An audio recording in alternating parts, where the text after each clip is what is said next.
Of course. Thanks again, everyone, for being here, sharing already just how you're feeling about the literacy work that you're doing in your building so far. I am Dr. Tinaya York.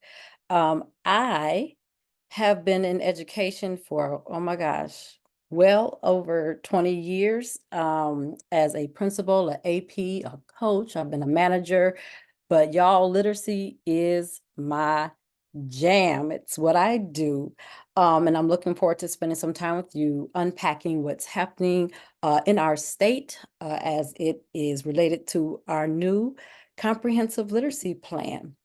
And so today we'll be spending our time on the left side of the of IPA's principal paradigm, really just giving you guys some input, what's in the literacy plan so you can really think, plan at your school level about what you need to do next, right? And so we have 1 hour. The plan is 194 pages, which by my calculation gives me about 18.5 seconds per page.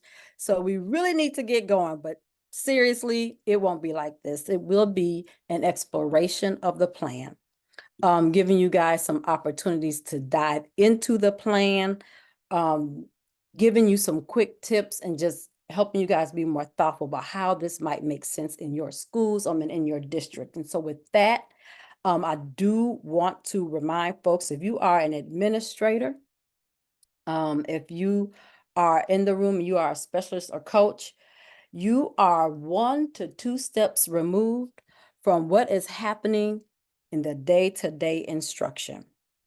Your impact will really be making sure that the climate for your staff to learn and work together is created. And if you are in this space and you are a coach, you're a little closer to the instruction and you want to still ensure that your teachers have safe spaces to do this work together. So with that, I want to make sure that we lean into these norms. Take 30 seconds just to read through this as a community of leaders for this hour.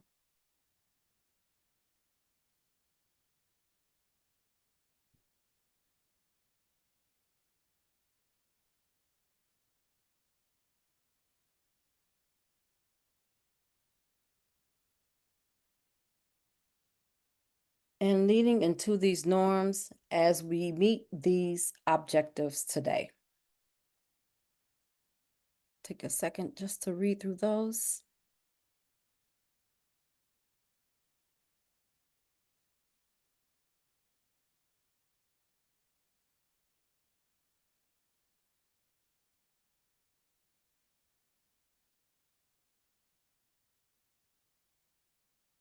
All right, so let's get ready for learning. If you do not have pen and paper, or if you take your notes on your device, opening up an additional tab, please do that now. And I'm going to invite you to open up the plan itself because we are going to do some activities with the plan.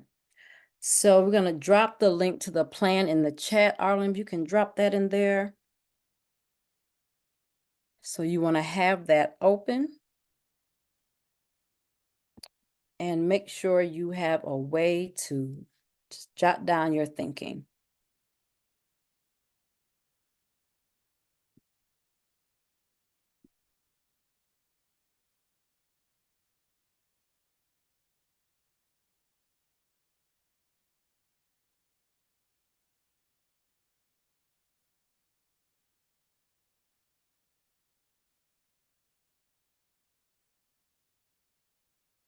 All right, give you a few more seconds to get ready.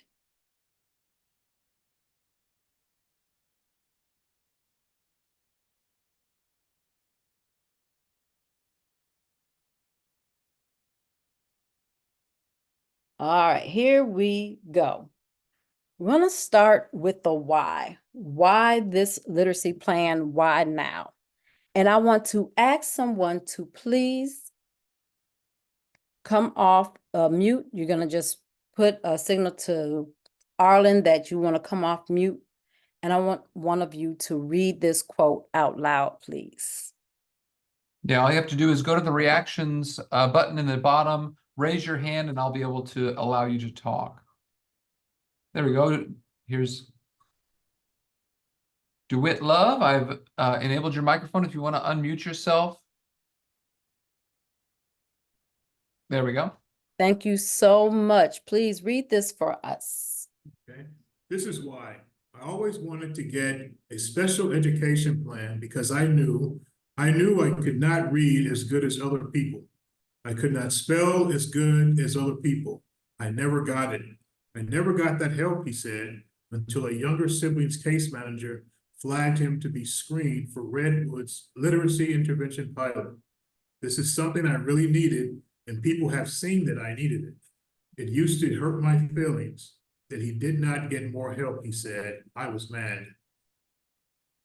Thank you so much. This is why. This is a quote from an older reader who knew he was struggling, needed help. This is also why we have a public act 103-0402 that has said that, you know what, guys? Literacy is foundational for life. Not anything new, but we're really saying it. It's part of our laws. It is foundational for life. Only some of the children in Illinois are really learning how to read well. They being able to show proficiency in reading or advanced reading skills. And that in the end, we need to know how to teach reading well based on the research, right? In essence, it's just about what's right for our children.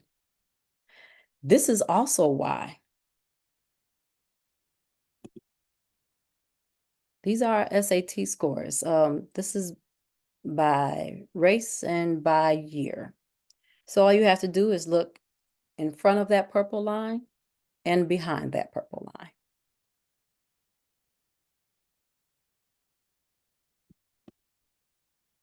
This is why.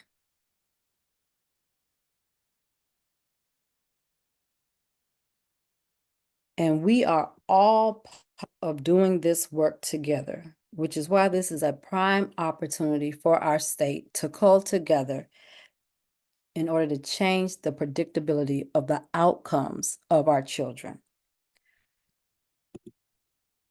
So we're going to start with just how the plan is organized. If you have it open, you'll see at the top of the PDF any page number that I call out. You can just type it in that box right there and hit enter, and it'll go straight to that page, so you don't have to keep scrolling up and down. But let's get acquainted with it. It starts with the introduction, go figure, and the why, which of those pieces I've just shared with you. So it includes the framing, the vision, and the purpose of this plan. And then there are three major sections of the plan. The first goal is the framework itself. It is what I call the meatiest part of the plan. It starts on page 22. And then this section gives you the what of instruction. What are the evidence-based practices? And then the next section, or goal 2, is all about educator learning. It begins on page 103. And this is just the what of our education prep programs and the professional learning for educators, right? What does it mean for them to learn, and making sure we understand what evidence-based practices look like? And then the next section is goal 3, and that's all about leadership. And it begins on page 130. And this is the what of leading for literacy. So what do we need our teacher leaders to do? How do they support this work? Our principals and APs, regional, district level leaders, right? And then there's a section for tools and resources that starts on page 174. And then the glossary, which starts on page 181. So that is just how the plan in itself is organized, right? The why and the what of our literacy plan. And there's a really amazing feature that's also part of the book, and part of the plan, I should say. And there are these workbook pages. So after each of the major sections, and also under support of and implementation, which is under the tools and resources section, there are workbook pages. It gives you some tips, some things to think about, some next steps, a section to take notes. And then there's also some reflection questions to help schools to start to plan, start to say, hey, what in this plan are we already doing? What things do we need to consider? And so you see on my screen, I have each of the lead stakeholders are highlighted by a color. So all the teachers' workbook pages have like a navy signature, like right at the top here. School leaders is all blue like that. And then each of the workbook pages for Goal 1 starts on page 77. Goal 2 starts on page 114, excuse me, and then Goal 3 starts on page 136. Really do encourage you to print those workbook pages out first. If you're going to, right, you're already thinking about, hey, how I might use this with my team, print out those workbook pages, the ones that you need. So you don't have to print out the whole book, and they may have to look at the plan electronically, but then they have these reflection questions that you can use and don't have to create something new. Okay. So want to highlight that the why and the what is in the book, but the how is not. And you will see several times throughout the plan that schools and districts have autonomy with which how they implement the plan itself. So you will not see a timeline saying we need to see evidence of this by this date.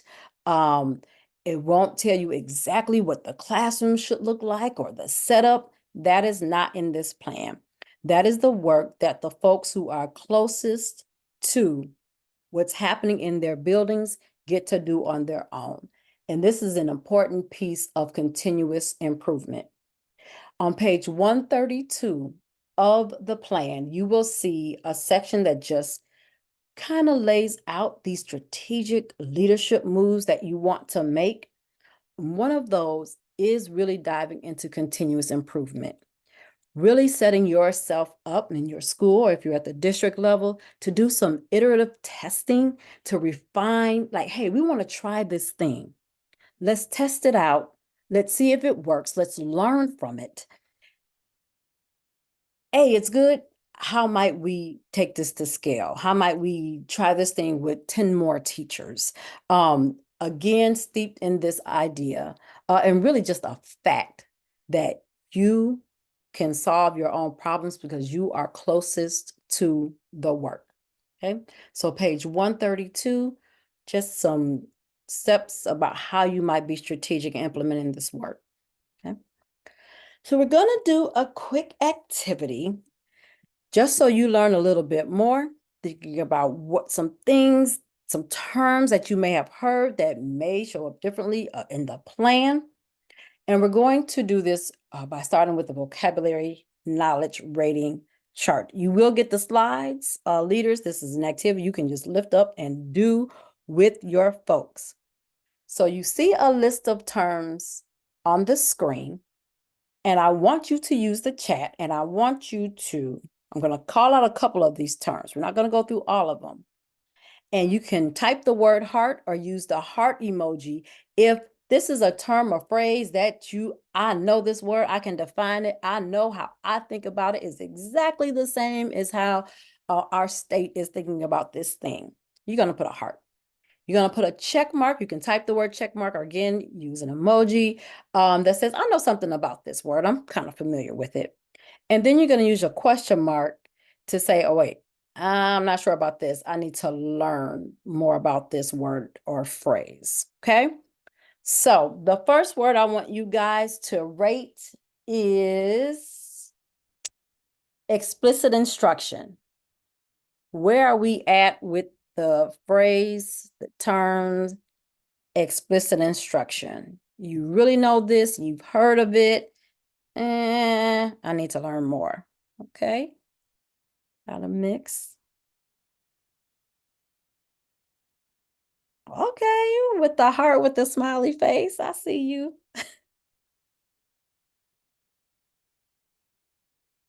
Thanks. What else? How else do we feel about this?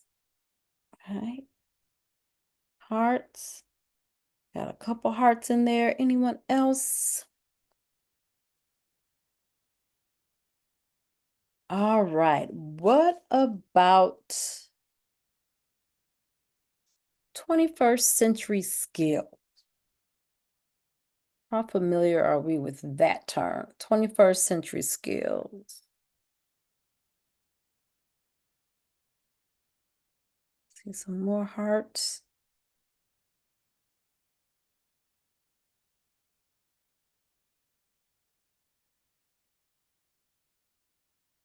Okay. Oh, okay. A double whammy, Teresa. I see you. I see. I'm with it.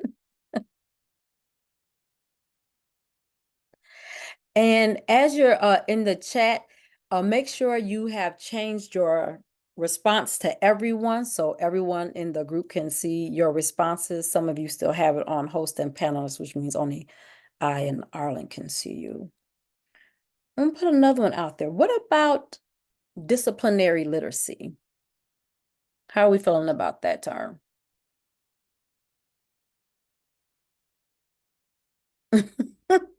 Not three, Alex, okay.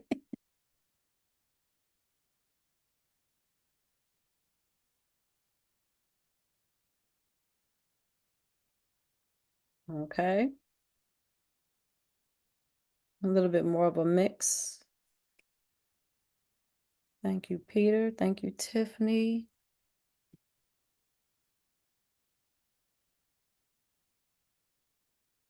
All right, let's do one more. What about oracy? How are we feeling about that term, oracy? Thank you, Kim. Do we know what that is? Can we define it? Kind of familiar.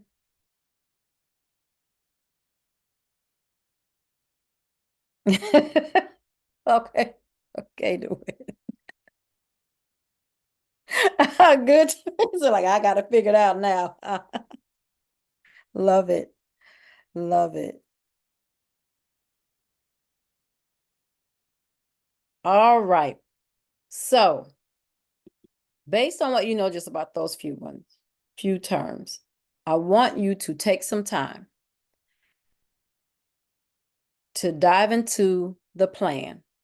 If you put a check mark on something or you put 3 to 20 question marks on something, you may want to go into the plan and read that section. So the page numbers are here for you. And if you know all of these terms, you can go to the glossary, starts on page 181, and choose your own term that you like. I really need to know what this thing means. So when I am with my folks, I know a little bit more about this. Okay. So you'll get about 4 to 5 minutes just to do your own self-study based on where your interest is, and then we'll come back and do some sharing. So take 5 minutes diving into a term, phrase that you want to learn more about. Okay. Enjoy your reading.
Take about another minute or so.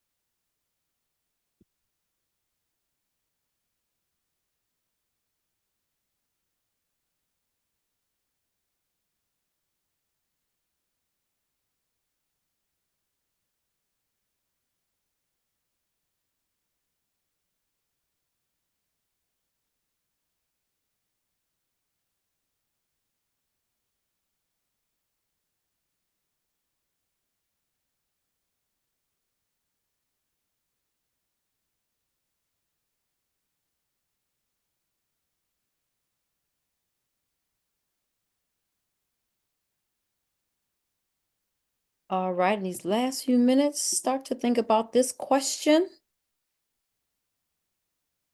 to prepare to have a conversation.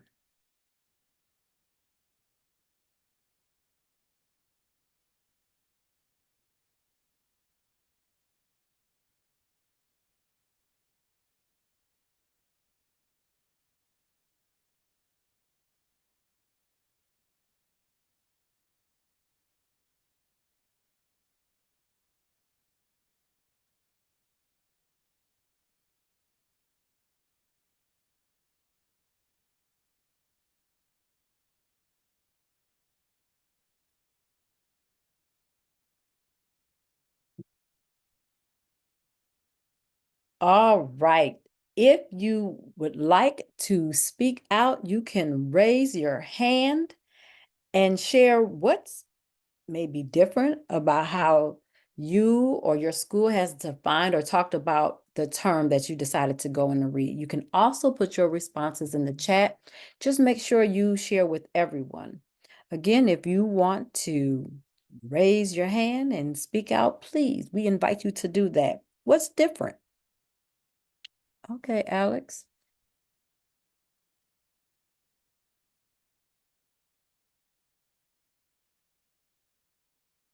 Got it. That would explain the check mark, the question marks that you had. What else are we thinking or learning about the term that you read more about? Feel free to raise your hand or type in the chat.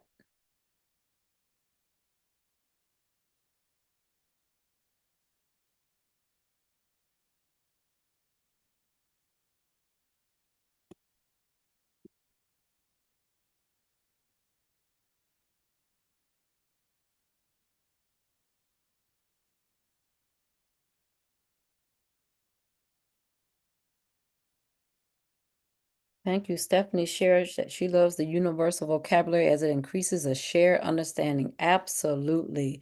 Stephanie, you're going to have some amazing thoughts. Make sure you share with everyone. Right now, you're just sharing with me and Arlen. Thank you so much.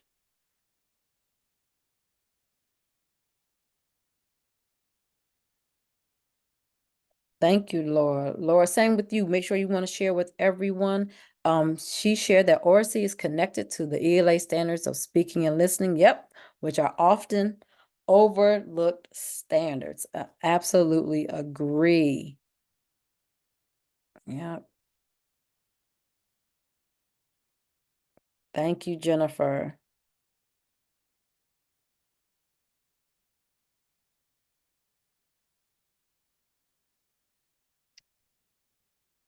Thank you. Thank you. Yes, it is a very important component. Thank you all for sharing what you are learning. And we're going to dive a little bit deeper into the plan, looking at the components of literacy, because this here is the bread and butter of what we're going to see and what we need to see in our classrooms. So we have 7 components of literacy. If any of you folks were around when the National Reading Panel came out with their report, they had 5. We have oracy, we're calling that out, and we added writing, which gives us the 7. On pages 17 to 19, there is a section, here I just called out school leaders, but across these pages, it looks at the stakeholders and it says, hey, these are the important sections that you need to read when it comes to this plan.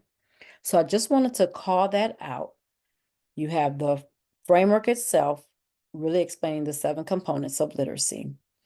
And then MTSS, which is going to be really important, especially in high school. It starts at page 70 to 73.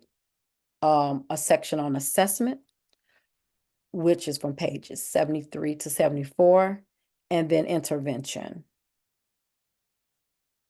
which I really link as part of MTSS, pages 74 to 76. So make sure you bookmark those pages, tap those pages in the plan. The 7 components of literacy are organized in the same way. Each section is 4 pages. The very first page gives you the definition, and it also shows you what it might look like across the stages of development. The second page are considerations for our multilingual learners, for our diverse learners, for advanced learners, and gives a little section about what intervention might look like with this component. The third page gives you some reading, some tips there, and there's a statement that you'll see on every single one that really talks about tier 1 instruction, right? The plan, the heart of the plan is about tier 1 instruction, even though there is some information about MTSS, assessments and things, and intervention. But this is really tier 1 instruction. And then the 4th page, which I have to call this out.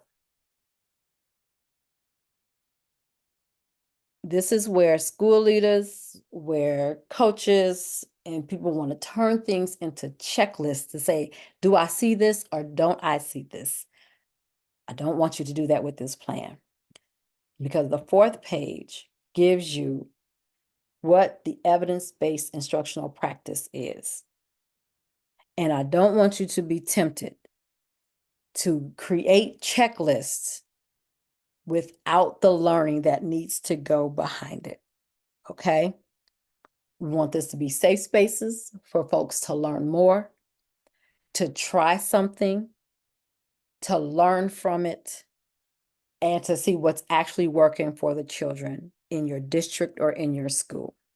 So that 4th page gives you very specific evidence-based practices. It aligns the grade level where you might see that type of instruction or strategy, the standard that it's aligned to, and then an example of what is not evidence-based practice if you happen to see that in your classroom. Okay.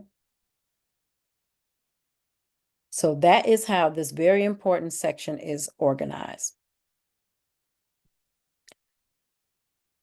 So I want to call out also for high school, this section here.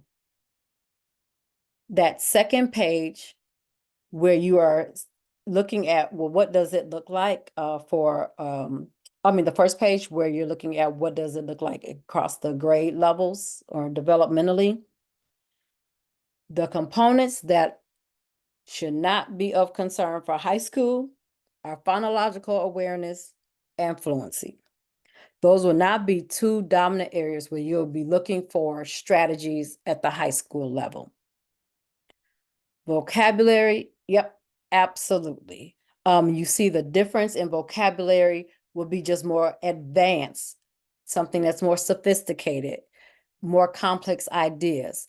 Because if a baby has learned how to read and they've been doing all this work pre-K 8, right? Yes, when they got to high school, they would have built the skills and capacity to be ready for more advanced learning. So they would not need like that explicit instruction, especially around phonological awareness and fluency. Again, our plan is about tier 1 instruction. So these would be things that if you had some struggling readers, this would be more what intervention would look like. They would need some intervention probably in these areas, okay?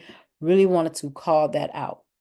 So I wanted you to choose from vocabulary and word recognition, comprehension, writing, and oracy, one of those areas that you want to learn more about. So take a second and figure out, okay, which one I want to read about. You're going to have some time. I see a couple comments. Yep. Yep. And that is the space that we're in, Alex. Absolutely.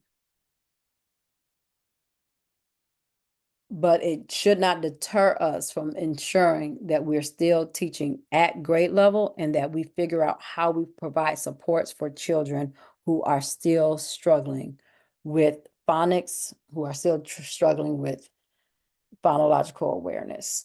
That's why I wanted to call that out. You're going to get about another 4 minutes or so to just read more about a component that you are super interested in. Okay.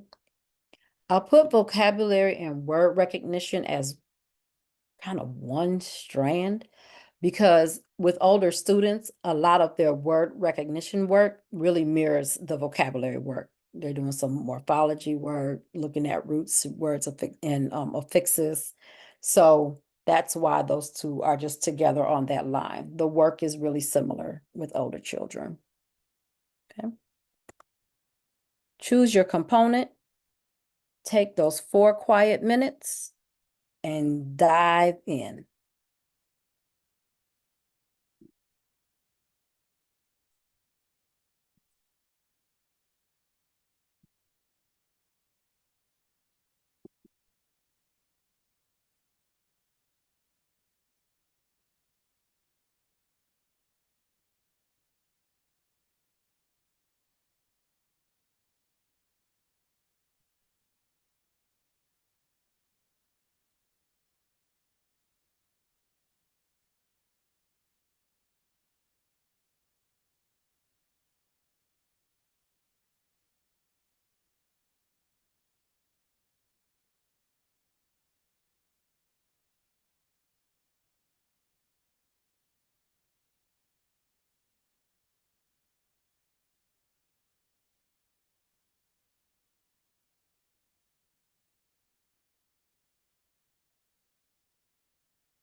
One more minute.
All right, so you had some time to read.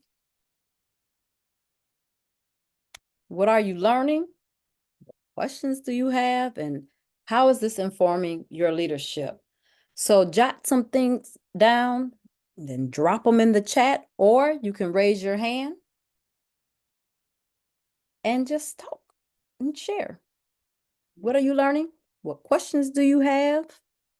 How is it informing your leadership?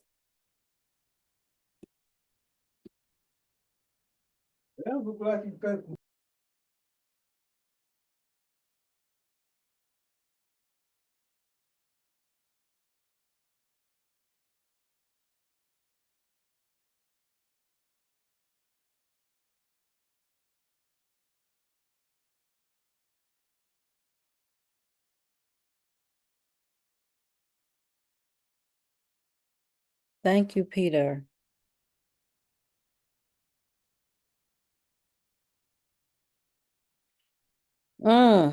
Yep. Yeah.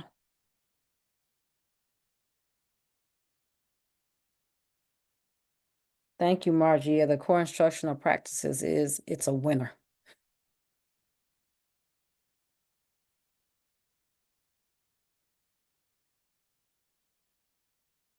Yeah, thank you, Teresa. It says very, very clearly in the text, it's about some formal ways that we have students discussing.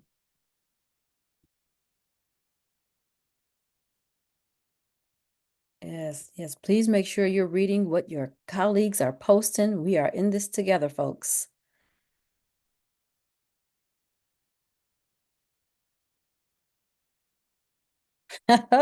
Gotcha, Jennifer.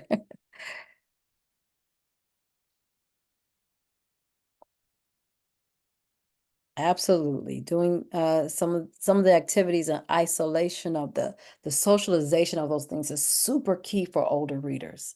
It's so, so important that it's contextualized and that they have opportunities to really, really socialize that learning.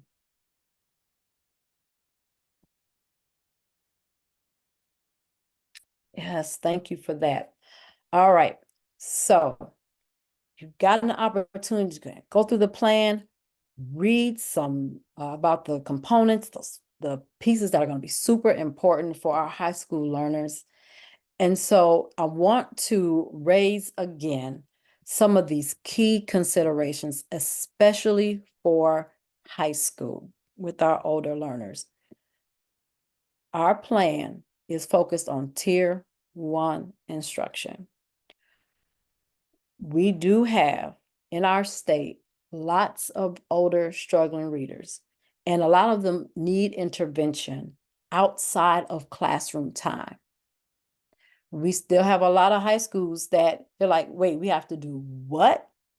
Intervention? What are we talking about? It can still be very new, but no, you take tiny steps. You try to make sure first that your Tier 1 instruction is as strong as it can be to meet the needs of all the learners in your building.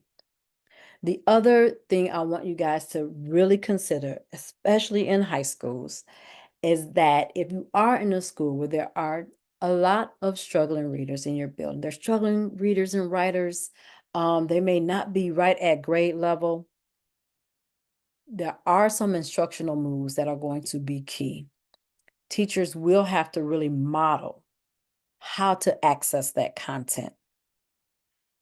They will have to give students some multiple opportunities to socialize their learning. I keep raising up the socializing because adolescents at this stage care way more about what their friends are thinking than us grown folks.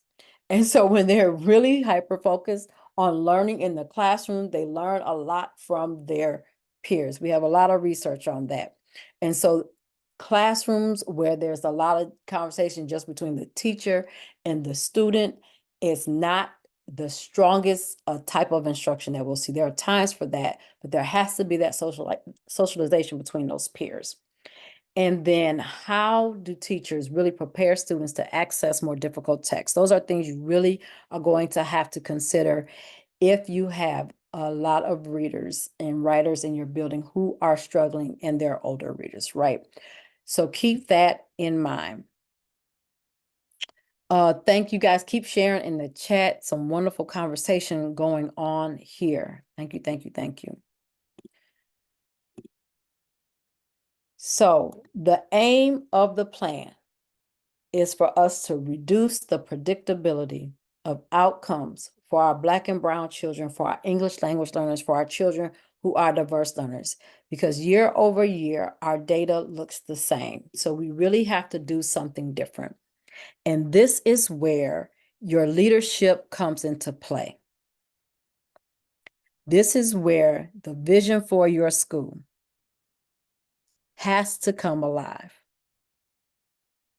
The strategy and the actions that you want to take.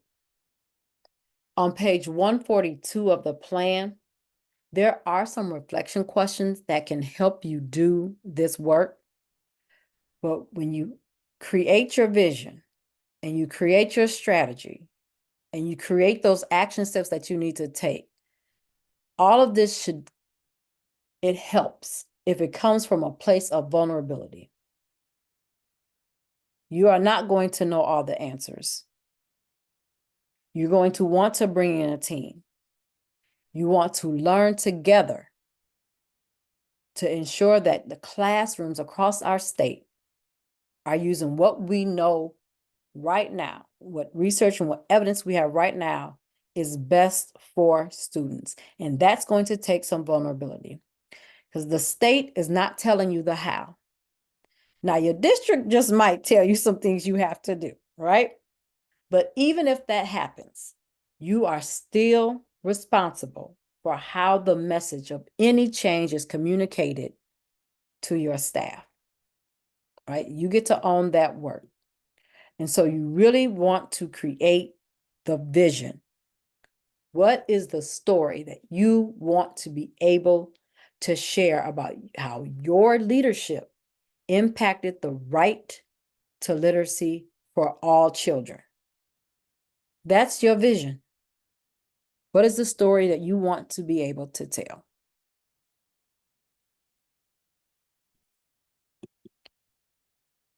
And when you start to think about the strategy, you have to start with the data. What are data telling you about that story? There's a story you want to tell, and then there's a story that your data are actually telling you about the right to literacy for all children in your building. And I have page 132 tabbed up there because, again, these are the 3 key pieces you want to consider when you think about your strategy. You have your vision, you have your outcomes, and in between that gap is your strategy. This is what I want to see. This is how I want it to look. This is how I'm going to get there. It starts with knowing your data. Now, your data does not just have to be the SAT standardized test scores. Data can come from any place. Data can come from talking with your students, right? And some strategies here. Make sure you're disaggregating your data by race, priority groups, by language, gender, whatever is important for you and your school, your district. You can use the Atlas protocol to look at your data. It's a way for folks to be a little bit more objective so that you get out of the data. You step out of being defensive about it and being real about what's happening, which is why that vulnerability is so important to doing the work. So you need a protocol to do that. Folks, just visit some classrooms. What's happening? Take an hour. Am I seeing or hearing some of the components Am I seeing or hearing some evidence-based practices? If not, what does that mean? What are we learning about literacy instruction and what's happening in our building, right? You need some data to make some decisions. Part of that strategy is then determining what actions should we take, right? Maybe I just start with looking at that framework, do the same activity, maybe we jigsaw and have folks just read a section, share out what they're learning. It could be that simple. But as leaders, it's going to be super important that the space to learn is a safe space for your staff. There are some strategies that I've listed there. Of course, this is just a small snippet of the things that you can do. You can ask teachers, just bring your lesson plans in. Let's look what's in here. Do we give students enough time for discussion? Do we set it up for them? Are we doing some really targeted things, some intentional things around vocabulary instruction before we really dive into a text? Have your teachers really learn more about disciplinary literacies. You'll get the slides, and this is a really good course. It is free that you can have your teachers just learn together. What does it look like to read, write, and think within my discipline?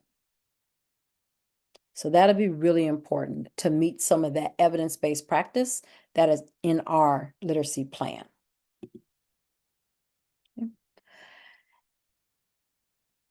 And I want to share with you all what's next for the state so that you can think about your strategy and think about your actions that you want to take as leaders. There will be a rubric that's going to come out that will help you evaluate any curricula that you are using and may want to use in your building. There will also be a template to help you guys develop district-wide literacy plans. And then there will be some more guidance about evidence-based practices on how to train and give and how we might help schools get coaches in their buildings. Please don't type in here, is the state going to pay for every school to have a coach? That's not happening. Okay, I'll say that's not happening yet. I'm going to have an asset-based approach to it. Not happening yet. But those things will be available to you all July 1st. And then by January, the State Board of Education, it has to develop training opportunities for educators. So there'll be a micro-credential for literacy instruction, and then there'll be some more tools that folks can use for professional development. So all these things are coming. Again, our plan doesn't tell us how, but the state is committed to supporting that work, right? Just passed the budget for next year. We know that $3 million has been set for a good start for our state to really support this work. This is an all in together. Let's raise the literacy achievement and learning for our students. So I'm super excited about that. Also, what's coming up next are some more ISB supports. They have office hours. If you log on to the Illinois Comprehensive Literacy Plan page, there are office hours. You can talk to folks. The folks who are doing this, like, they're super amazing, super open. You can ask them anything. So sign up for office hours if you have questions. There'll be an updated listserv, so you can sign up for that and you can stay connected. There'll also be a Getting Started Toolkit for our administrators coming out in March. ISB sponsored PD in the late spring, early summer. And then again, just some more resources are going to be posted on the website. So you have something to look forward to. There will be some more supports and more help. Hopefully, taking this hour out that you did, just going through the plan, thinking about your leadership, learning how it's organized, will help you just start the work. And if you can, just really engage in doing something different. I shouldn't say if you can. I know that you can.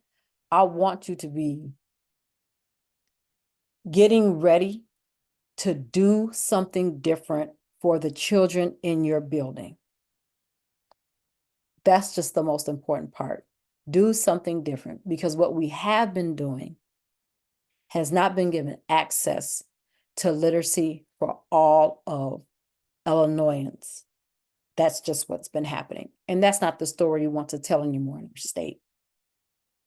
We want to reduce that predictability. So I want you guys to take a second and think about one action that you are ready to take, that you may already be doing, and other folks in the room can learn from you. What's one action you can take as a leader to ensure that more children are meeting proficiency in reading? They're becoming strong readers and writers and speakers. You can raise your hand and we'll take yourself off mute, or you can type it in the chat. What is one action you're thinking about right now?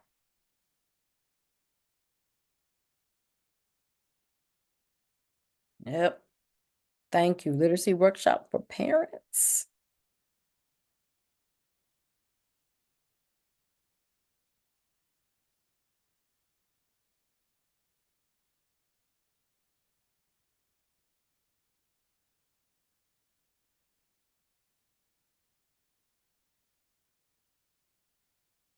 Keep thinking, Stephanie.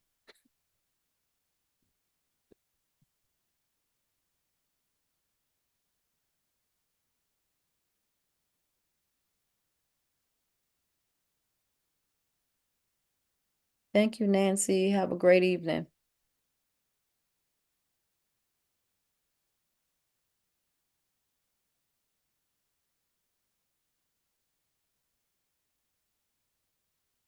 What is one action you can take?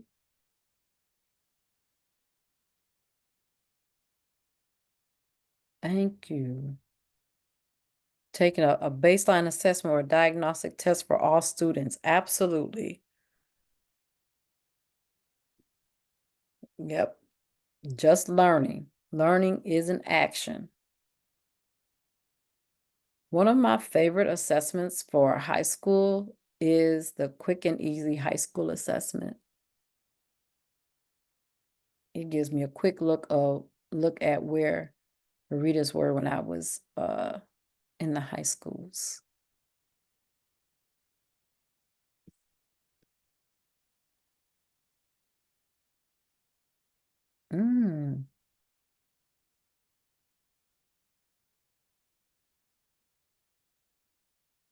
Thanks for that, Alex. That would be wonderful. You can have that alignment from middle to high school.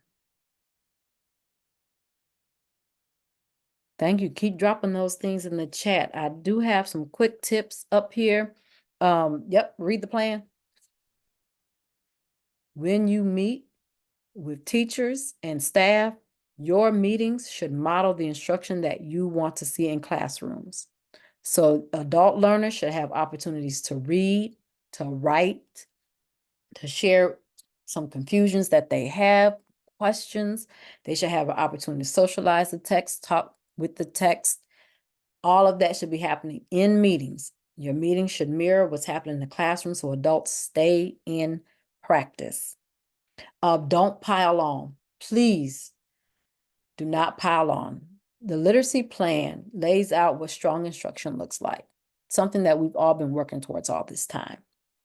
But if you have duplicative efforts happening, if don't feel a sense like of urgency, like we got to take this plan and we got to do this thing, be thoughtful about it because you want your strategy to be effective. Don't add more things where you don't need to. Keep that sense of urgency, really go for effectiveness. That is what will get you to whatever outcome you have designed for yourself, to your vision for literacy for all of your students. Thank you all so much for showing up for this hour for learning about the state plan. Arlene's going to drop an evaluation, a form in the chat. If you have some questions, please feel free to put that in that form and I will respond to you. If you're looking for resources, whatever it is. This is an effort for all of us to do right by our children. So thank you, thank you, thank you. Spread the word about the plan. And guys, have an amazing evening.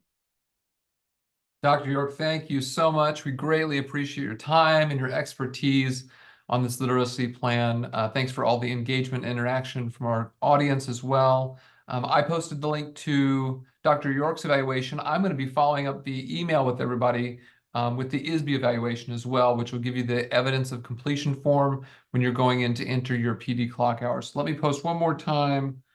Dr. York's eval.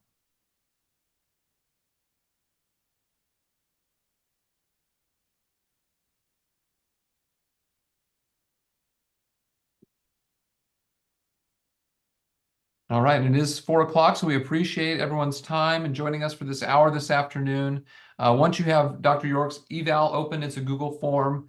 Get that opened in your browser. You are free to log out if you don't have any questions. If you hover down at the bottom of your Zoom toolbar on the lower right, there's a big red leave button that will log you out of the session for today. Thank you for your time, everyone. Thank you for joining us. And again, thank you so much, Dr. York.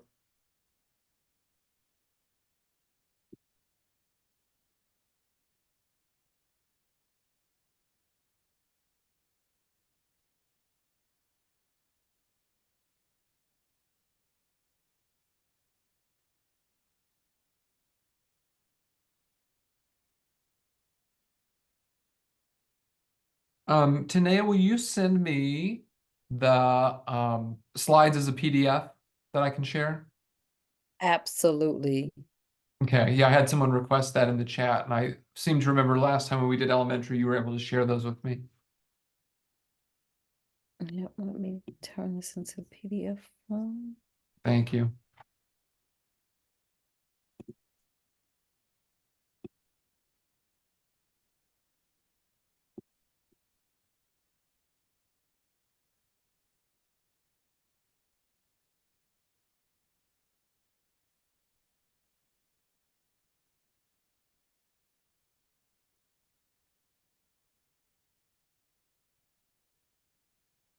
And I don't see any other questions or comments in the chat, so Tinaya, you are free to log out as well. All right. And whenever I get your PDF, Enjoy. I will send you and all the registrants the link to the recording as well, which I need to stop.